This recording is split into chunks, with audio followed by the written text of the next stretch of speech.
साथियों, यहाँ पर मैं जो आपके सामने एक नई होम रेमेडी के साथ हाजिर हूँ। इस रेमेडी में हम बात करेंगे कुछ उन लोगों के मुतालिक जो कि अपनी खांसी की वजह से बहुत ज़्यादा परेशान।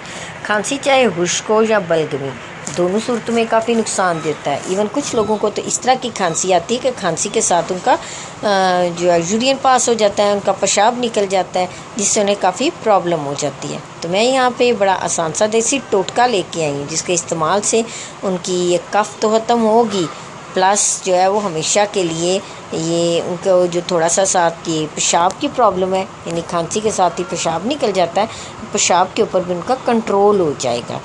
तो आपने क्या करना है, आपने लेना है गुड़, देसी गुड़ आपने लेना है। 1 पाव के करीब देसी गुड़ लेना है और उसको आप अच्छा सा कूट लें।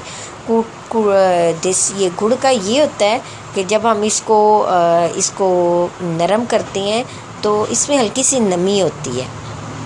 चाहे इसको ये बिल्कुल पाउडर फॉर्म में नहीं आता, हल्की सी इसमें नमी होती है। तो दूसरी चीज़ हमने इसमें अब मिक्स करनी है हल्दी। आपने क्या करना है कि खालिस हल्दी लें 50 ग्राम, वो भी इसके अंदर पाव गुड़ के अंदर मिक्स करें।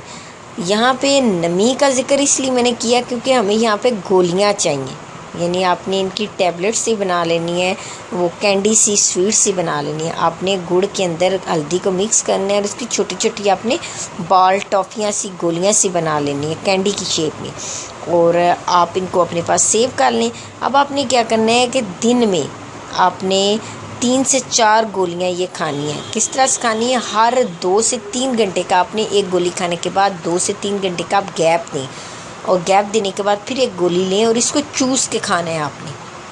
इससे क्या होगा कि आपकी खांसी, वो जिसने आपको बहुत ज़्यादा तंग किया हुआ है, ये खांसी आपकी ख़त्म हो जाएगी, खांसी आपकी जान छोड़ देगी। तो दिन में आपने सिर्फ 3 से 4 ये गोलियां खानी है। तो इंशाल्लाह अल्लाह ताला अपना करम करेगा, ये कफ, ये खांसी जो है ये आपकी ख़त्म हो जाएगी। तो मेरी इस रेमेडी को ज़रूर ट्राई कीजिएगा, मुझे दुआओं में याद रखिएगा। मेरी वीडियो को लाइक करना, मेरे चैनल को सब्सक्राइब करना मत भूलिएगा। शुक्रिया।